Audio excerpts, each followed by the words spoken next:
Olá pessoal, bom dia, boa tarde, boa noite, boa madrugada. Eu não sei que hora você poderá estar assistindo essa aula, mas eu desejo a todos bons estudos. Pessoal, hoje estou muito feliz, né? Tive vitória no júri que eu fiz hoje. Também a chapa que eu apoiava também está ganhando a OAB, né? Até agora estão nos resultados parciais. Mas voltando aqui para o nosso conteúdo, que é o que nos interessa, depois de nós passarmos por aplicação da lei penal no tempo, no espaço, né? E aí sobre o conflito de leis penais no espaço e no tempo, também nós entramos hoje na aplicação da lei penal em relação às pessoas. É a nossa última aula, tá? Não teremos webconferência, mas dei um apanhado sobre essas questões. A aplicação da lei penal em relação às pessoas, aqui ela vai se adotar nesse contexto dessas considerações iniciais, nós vamos entender que ela se adota o princípio da isonomia, tendo em vista que todos são iguais perante a lei. Pois sabe-se que em uma república, né, que se entende por república, uma forma de governo incompatível com o quê? Automaticamente, né, nós vamos verificando nesse contexto que esse governo de república, ela automaticamente, dando um piripaque aqui, só um minuto, nossa máquina aqui, essa forma de governo, né? Essa forma de governo, ela é incompatível com a adoção de privilégios pessoais nesse contexto. Contudo, há casos em que em decorrência da função pública exercida a pessoa, pode ostentar algum tipo aí de imunidade à lei penal.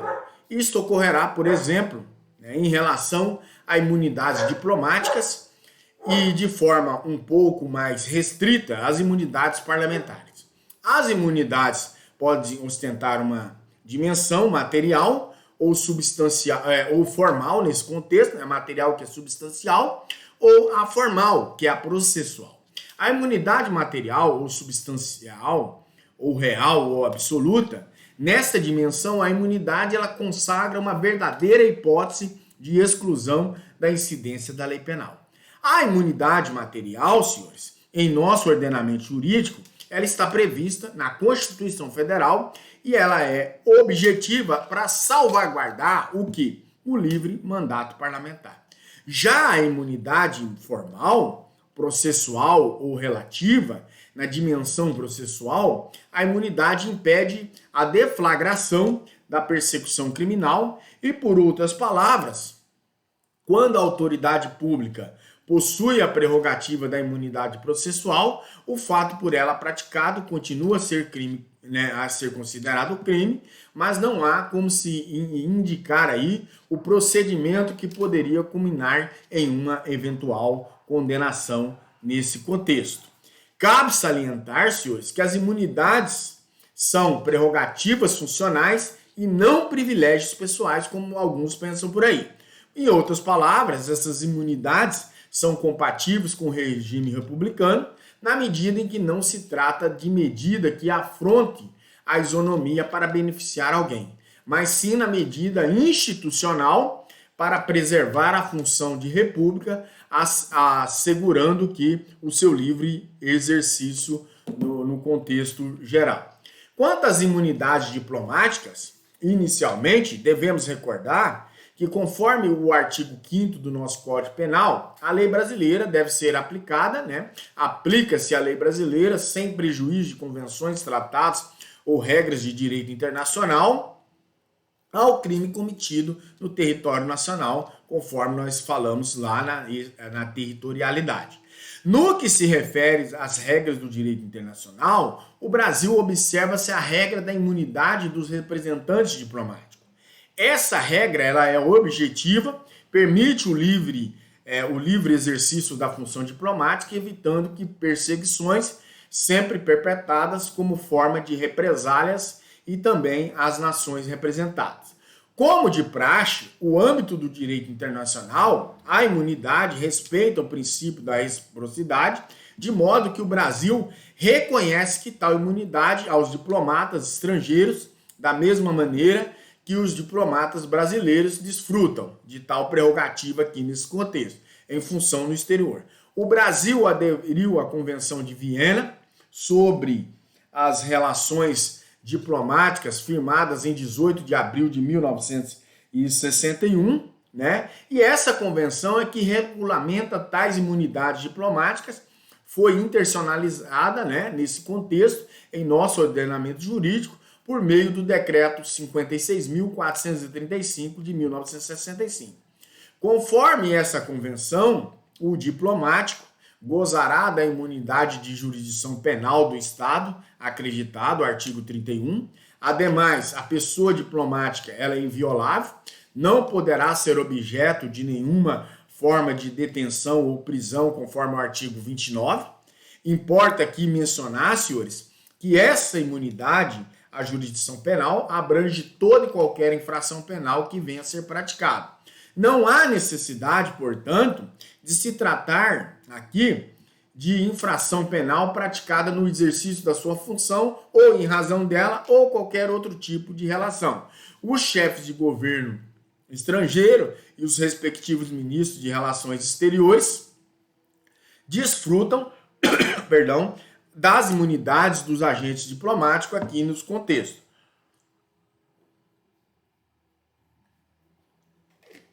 As imunidades também dos agentes diplomáticos, é bom que se nós falarmos disso aqui, ela é extensível. Extensível a quem? A família do agente diplomático, que com ele viva, desde que não sejam nacionais do Estado acreditado. Desse modo aí, se por exemplo um diplomata francês em uma missão no Brasil traz seus filhos para que vierem com ele ali, né, estes gozarão, né, automaticamente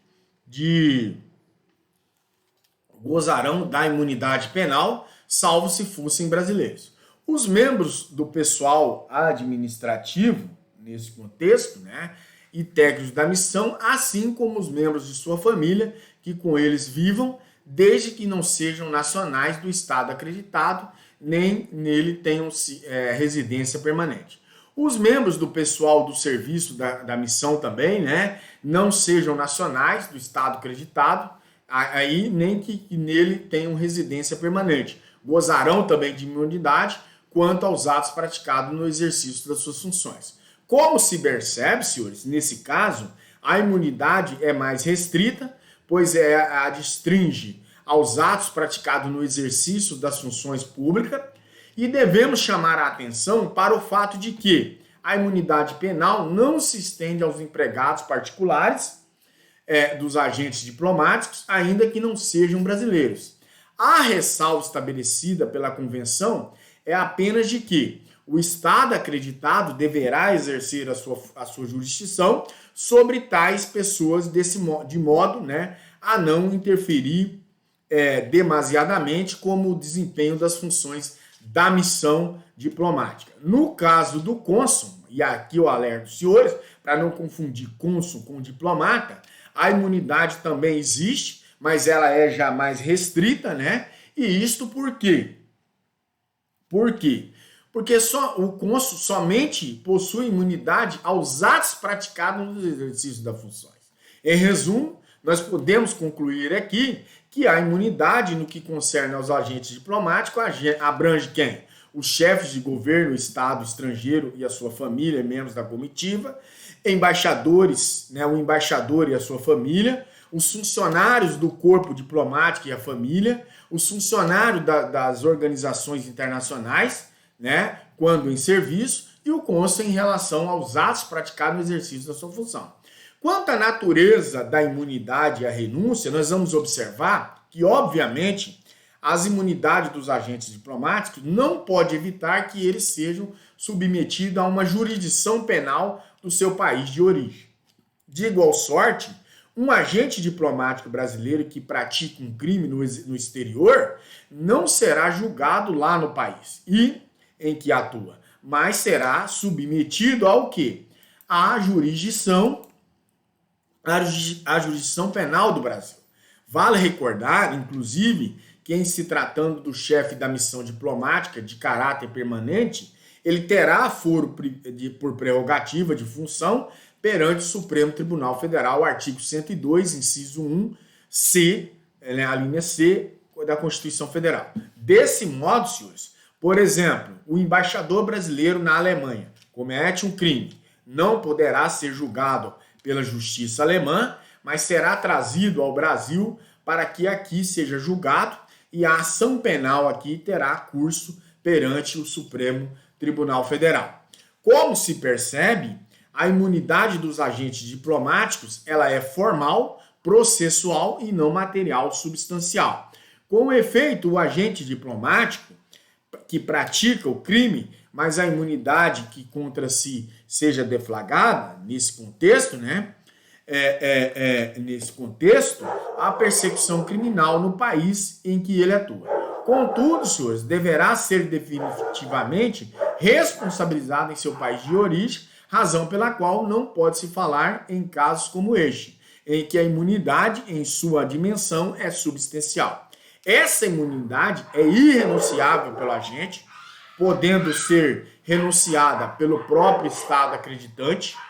A irrenunciabilidade da imunidade penal pelo agente diplomático, ela vem e reforça a ideia de que não se trate de um privilégio pessoal, mas sim de uma prerrogativa proveniente da função pública, ainda que não exija que o agente se encontrasse no exercício de tal função quando da prática da infração penal. A questão da irrenunciabilidade pelo agente é muito importante, pois no caso concreto poderia acontecer de o agente diplomático querer renunciar à imunidade. Vamos imaginar aqui, por exemplo, um diplomata turco pratique tráfico de drogas no Brasil.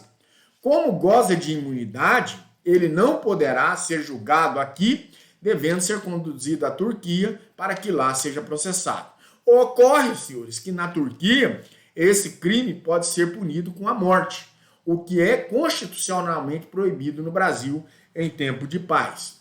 Por essa razão, poderia ser de interesse do agente diplomático renunciar à imunidade para que fosse condenado no Brasil, livrando-se aí da pena capital. Ocorre que, como dito, somente o Estado acreditante, né, no caso da Turquia, poderia renunciar a tal imunidade. Quanto às imunidades parlamentares, não se desconhece aqui que vimos muitas vezes, encontramos parlamentares que não fazem jus à dignidade do mandato e se valem das prerrogativas consagradas constitucionalmente como uma modalidade de impunidade e não de imunidade. A despeito de tal constatação fática, né, não podemos olvidar que o objetivo de tais prerrogativas é a manutenção do regime democrático para que evite que aquele que exerce o mandato parlamentar seja injustamente perseguido pela emissão de opiniões, votos e palavras, e etc. A Constituição Federal de 1988, calcada nas aspirações democráticas, né, assegurou algumas prerrogativas aos parlamentares nesse contexto, para que possam bem exercer o seu mister, o estudo da imunidade parlamentar deve ser segmentado da seguinte maneira para que nós entendamos e consigamos aqui fazer um bom aprofundado. Imunidade material, freedom of the speech, né? E imunidade formal. A imunidade formal ela se desdobra em imunidade à prisão, freedom of the arrest, e imunidade ao processo. Nós vamos entender que essa imunidade material parlamentar, né, a imunidade material dos parlamentares na esfera federal está consagrada no artigo 53 caput da Constituição Federal nos seguintes termos: os deputados e senadores são invioláveis, civil e penalmente, por qualquer de suas opiniões, palavras e votos nesse contexto. Como se percebe, nossa ordem constitucional, ela tem empregado a expressão inviolabilidade como sinônimo de imunidade material. Essa imunidade material tem início com a expedição do diploma, artigo 53, parágrafo 1º da Constituição Federal e perdura até o fim do mandato parlamentar. A redação do artigo 53 caput, acima transcrita, foi conferida pela emenda constitucional número 35 de 2001. Até então, a inviolabilidade referida referida-se exclusivamente ao âmbito penal e não à esfera civil. No ponto destaca César Roberto Bittencourt, quando ao tratar da inviolabilidade ele assevera não haver nenhum óbice a estendê-la aos campos administrativo e político aqui. Esse entendimento, contudo, não tem encontrado guarida na doutrina majoritária, que tem admitido, por exemplo, a responsabilização disciplinar por palavras e opiniões, culminando com a perda do mandato por quebra de decoro parlamentar, conforme o artigo 55, inciso 2 da Constituição Federal. Ainda na esteira do texto constitucional, no seu artigo 27, parágrafo 1º, e 29, inciso 8º, estende a imunidade parlamentar a imunidade dos parlamentares federais aos deputados estaduais e vereadores. No entanto, no que concerne a este último dispositivo constitucional mencionado, sobre vereadores, a redação é clara ao determinar que a inviolabilidade dos vereadores por opiniões, palavras e votos no exercício do mandato restringe-se à circunscrição do município. Até o advento da Constituição Federal de 1988, a imunidade dos deputados estaduais ou distritais estava restrita às constituições estaduais, o que levou o STF a editar uma súmula número 3 com a seguinte teor: a imunidade concedida ao deputado estaduais é restrita à Justiça do Estado. Essa súmula número 3 se encontra superada. Para que se possa falar em imunidade material, é imprescindível que a manifestação do parlamentar esteja relacionada ao exercício do seu mandato nesse contexto. Por essa razão, o parlamentar que se afasta da função ele não mantém a inviolabilidade, súmula número 4 do STF. Pela mesma razão, devemos concluir que a inviolabilidade do parlamentar não se estende aos seus suplentes. Ora, o suplente não se encontra no exercício do mandato parlamentar e, por isso, não poderá, obviamente, beneficiar dessa imunidade material que é prerrogativa funcional. O propósito aqui, convém assinalar que a imunidade material é uma prerrogativa funcional personalíssima. Isto não pode ser estendida ao réu que não o detinha. Nesse contexto, o verbete número 245 da súmula da jurisprudência do Supremo Tribunal Federal diz que a imunidade parlamentar se estende ao réu sem a prerrogativa. Além de personalíssima, a imunidade é irrenunciável. Trata-se de prerrogativa da própria função e nem mesmo o Congresso Nacional pode retirar a inviolabilidade de determinado parlamentar. Conforme jurisprudência do próprio Supremo Tribunal Federal, as manifestações parlamentares no recinto do parlamento possuem imunidade absoluta. A imunidade será relativa, pois quando as ofensas irrogadas ali fora do parlamento é de que se perquirir da chamada conexão com o exercício do mandato ou com a condição parlamentar. Em decisão posterior, o STF ainda esclareceu que a imunidade parlamentar abrange as entrevistas jornalísticas, a transmissão para a imprensa e declarações feitas aos meios de comunicação social. Considerações acerca da extensão da imunidade parlamentar, o STF tem entendido que a imunidade parlamentar aqui, em torno das palavras do parlamentar na Casa Legislativa, está revestida de caráter absoluto, no sentido de que a Constituição não contempla direitos absolutos. Com o efeito, não nos parece admissível, por exemplo, o parlamentar se valha de um mandato para, em plena Casa Legislativa, proferir discursos de ódio. Tais discursos, no Brasil, não estão abrangidos pela liberdade de expressão e podem caracterizar o quê? Um crime. do artigo 20 da Lei 7.716 de 1989. Quanto à natureza da imunidade parlamentar, da imunidade material do parlamentar, em sede doutrinária, há uma acentuada discussão dessa imunidade material do parlamentar, das seguintes correntes.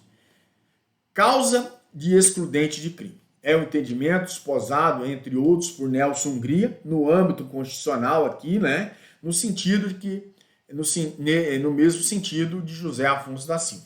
É uma causa que opõe à formação do crime, tese defendida no Brasil por Basileu Garcia, causa pessoas, né, causa pessoas e funcional da isenção da pena, Aníbal Bruno, causa de irrepreensibilidade, Heleno Cláudio Fragoso e Magalhães Noronha, defende essa tese, causa de incapacidade por razões de política, e causa defendida por José Frederico Marques, e causa de atipicidade do fato, defendida por Luiz Flávio Gomes. Quanto à imunidade formal do parlamentar, né, a imunidade formal processual, né, pode ser vislumbrada, né, sob a perspectiva de que da imunidade à prisão e da imunidade ao processo. É importante nós mencionarmos que tais imunidades, senhores parlamentares, também se estende aos deputados estaduais, por força do artigo 27, parágrafo 1º da Constituição Federal, e a extensão das imunidades dos parlamentares federais aos estaduais. Lá do outro, não há que se falar em imunidade processual para os vereadores. E aqui eu trago a atenção dos senhores nesse contexto. Na medida em que o artigo 29, inciso 8º, anteriormente transcrito, faz menção apenas às imunidades parlamentares, a material nesse contexto. Quanto à imunidade formal para a prisão, né, o artigo 59, parágrafo 2º da Constituição Federal, desde a expedição de diplomas, os membros do Congresso Nacional não poderão ser presos, salvo em flagrante delito, né, de crime inafiançável. Os autos serão remetidos dentro de 24 horas à casa respectiva, pelo voto da maioria de seus membros, que resolva sobre a prisão. Quanto à preventiva e temporária, ou a pré-cautelar, que é o flagrante, pela literalidade do artigo do texto constitucional, caberia a prisão se houvesse uma situação de flagrante de um crime inafiançável. Após a reforma legislativa promovida pela Lei 12.043 de 2011, né, com efeito, a Constituição Federal, que classifica como inafiançável os crimes de racismo, da ação de grupos armados, civis e militares, de tortura, tráfico ilícito de drogas, terrorismo e os definidos na Lei dos Crimes Hediondos, no artigo 5º lá. Então, no final de 2015, o STF decretou a prisão do então senador da República, Delcídio do Amaral. A segunda turma da referenda prisão, né, do senador Delcídio do Amaral e de mais 3 investigados, o relator era o ministro Teoriza Zavascki, que disse que não haveria outra forma de preservar a integridade das investigações que não fosse a decretação das prisões. Ele relatou à turma que as razões para as prisões estavam fundamentadas nos artigos 312 do Código de Processo Penal. O ex-parlamentar fora flagrado em escutas, o STF entendeu que, no caso, se tratava de crime inafiançável. Autorizavam a decretação da prisão preventiva, até então, conforme o artigo 324, inciso 5 do CPP. A linha de intelecção, conforme o artigo 312, é muito bem fundamentada pelo ministro da época, seguida pela Corte Suprema, no caso, particularmente, a prisão para a garantia da ordem pública e por conveniência da instrução criminal nos termos do artigo 312, caput do CPP. Não seria possível a concessão da fiança, o que tornaria o crime inafiançável. Em relação ao flagrante, entendeu-se tratar de crime permanente, artigo 2º da Lei 12.850, da ORCRIM, né? E desse modo o STF, empregando os requisitos ali à época da prisão preventiva, permitiu a prisão de um parlamentar no exercício do seu mandato. Nos termos do quanto preconizado no artigo 53, parágrafo 2º da Constituição Federal, nas hipóteses de prisão de parlamentar, os autos serão remetidos dentro de 24 horas à casa respectiva para que, pelo voto da maioria de seus membros, resolva sobre a prisão. Quanto à imunidade, né, senhores, esse contexto está um ponto um tanto retrógrado aqui. Por que eu digo isso? Porque o que nós temos visto no cenário nacional é que ultimamente tem saído prisão aí, mais do que tudo, para esses parlamentares.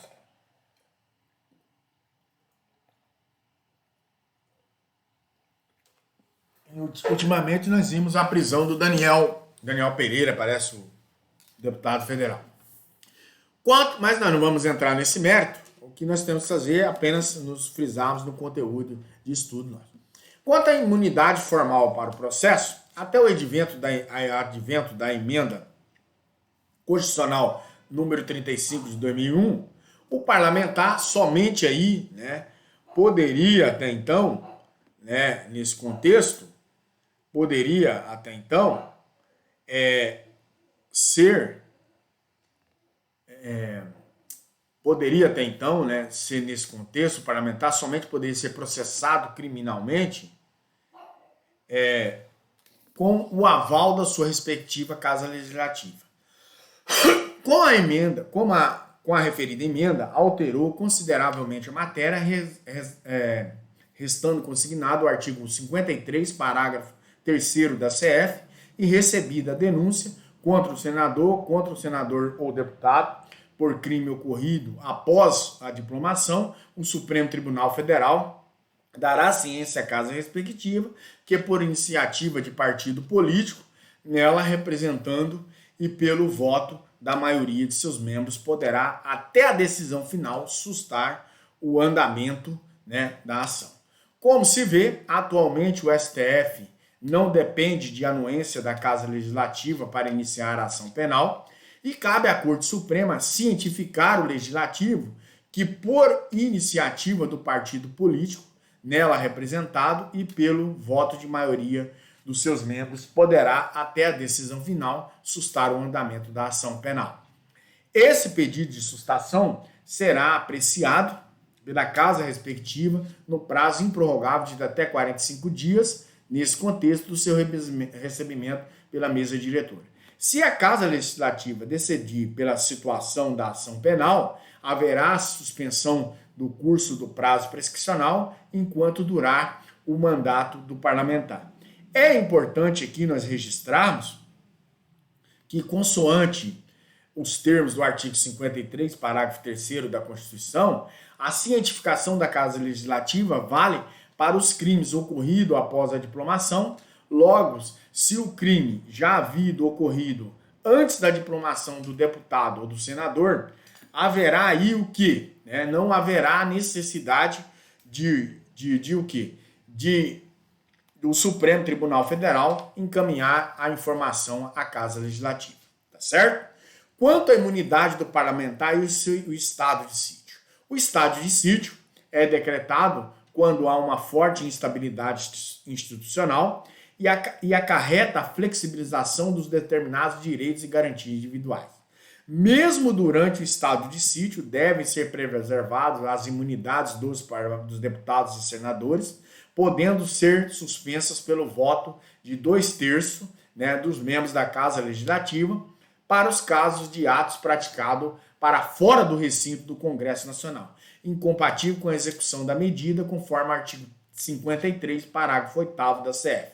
Conforme se depreende da leitura do dispositivo constitucional, a relativização das imunidades parlamentares ocorre para todos os atos fora do Congresso Nacional e durante o estado de sítio, os atos praticados no interior do parlamento devem estar aí amparados pelas imunidades. Outras imunidades, né, nós vamos ver agora, o texto constitucional ainda outorga algumas outras prerrogativas aos parlamentares. E assim podemos destacar: imunidade à atuação como testemunha, a incorporação às Forças Armadas e o foro por prerrogativa de função. O primeiro dele é a imunidade à atuação como testemunha, nos termos do artigo 53, parágrafo 6º do texto constitucional, com a redação dada pela emenda constitucional número 35 de 2001, os deputados e senadores não são obrigados a testemunhar sobre informações recebidas ou prestadas em razão do exercício do mandato, testemunhar sobre as pessoas que lhe confiam ou deles recebem informação. Trata-se, então, de imunidade restrita, na medida em que, para os demais casos, o parlamentar, nesse contexto, né, deverá aqui prestar compromisso normalmente. Sobre o tema, aliás, cabe mencionar que o artigo 221 do Código de Processo Penal estabelece que os parlamentares deverão ser ouvidos em local, dia e hora previamente ajustado, e entre eles e o juiz da causa. É oportuno salientar que o STF, como forma de evitar abuso no exercício de tal prerrogativa, já posicionou no sentido de que a prerrogativa de indicar local e data e hora para a oitiva cessará se o parlamentar não atender ao chamado do Poder Judiciário por mais de 30 dias. Ademais, não podemos perder de vista que tal prerrogativa de indicação de dia, local e hora não se aplica às hipóteses que o parlamentar é investigado ou réu. Imunidade para incorporação às Forças Armadas.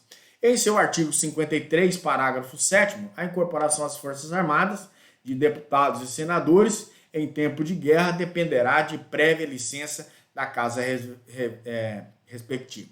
Quanto ao foro por prerrogativa de função, há um ponto de vista da competência jurisdicional aqui. Que os parlamentares fazem jus ao foro por prerrogativa de função não poderão ser julgados em processos criminais por juízes de primeiro grau, não se trata a rigor de uma imunidade em sentido estrito, mas sim de uma prerrogativa para o exercício da função. No caso dos parlamentares federais, deputados federais e senadores, serão julgados pelo Supremo Tribunal Federal, ao passo que os deputados estaduais devem ser julgados pelo Tribunal de Justiça de cada casa da unidade federal. Já os vereadores não fazem jus ao foro de prerrogativa de função, razão pela qual serão processados criminalmente na Justiça de primeiro grau. A competência do STF, ela abrange o julgamento dos crimes eleitorais. Por essa razão, um parlamentar federal que cometer um crime eleitoral deverá ser julgado aí no próprio STF.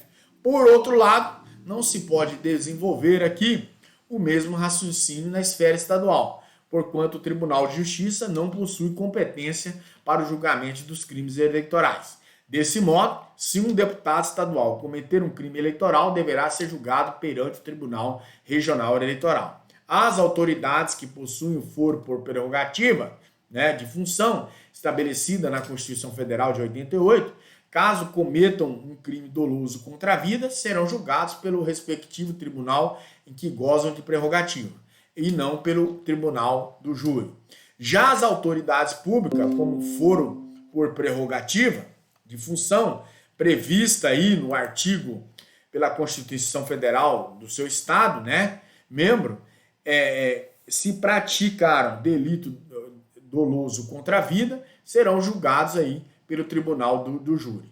É o que constava do teor do verbete 721 da súmula de jurisprudência do STF, convertido no verbete 45 da súmula vinculante. Nesse contexto, a súmula 45 vinculante. Está no material de apoio, só dá uma lida depois. Em seu resumo, se um parlamentar cometer um crime aqui, doloso contra a vida, ele deverá ser julgado pelo STF e não pelo tribunal do júri. A despeito das controvérsias, nesse contexto que o tema suscita, pensamos que a regra aplica-se aos deputados estaduais, de modo que cometerem crime doloso contra a vida devem ser processados criminalmente pelo Tribunal de Justiça e não pelo Tribunal do Júri.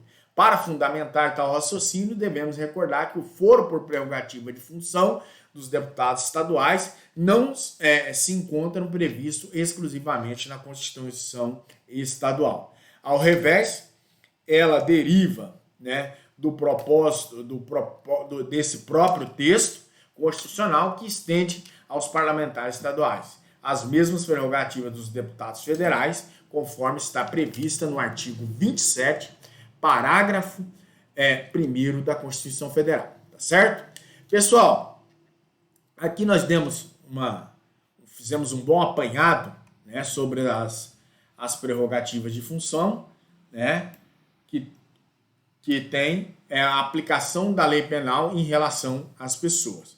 E aí, depois que vocês assistirem, esse conteúdo será objeto da nossa prova, algumas questões, e eu peço aos senhores que assistam a aula, tá bom? No mais, me despeço dos senhores, dizendo que em breve estaremos juntos novamente. Até mais.